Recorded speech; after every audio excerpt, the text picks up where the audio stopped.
Now, while some businesses can resume part of their activities, there will be restrictions in place that has many of you asking the On Your Side team, how will it impact your life? Good question. Alex Osiris went one-on-one with the Lieutenant Governor of Florida this afternoon, focusing on unemployment and also reopening Florida. Reopening just days away, but what are state leaders looking at when it comes to a broader rollout? We spoke with Florida's Lieutenant Governor about workers as well as COVID-19 data. As some businesses in Florida prepare to reopen, questions remain about safety from the virus as well as restrictions once Monday arrives. Restaurants and malls among those that can have indoor customers, but up to 25% occupancy.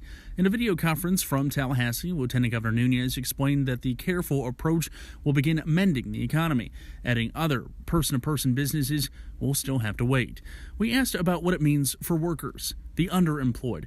When a business with tip or compensation incentives only opens a quarter of the way, how are workers impacted and able to collect unemployment? Nunes says it's a matter state leaders will be watching. I understand that this is the starting point, and we are hoping that in short order we'll be able to increase that capacity to get to a place where those individuals that you mentioned won't be in a situation where they're underemployed. To help navigate the unemployment maze, we put links on our website, firstcoastnews.com.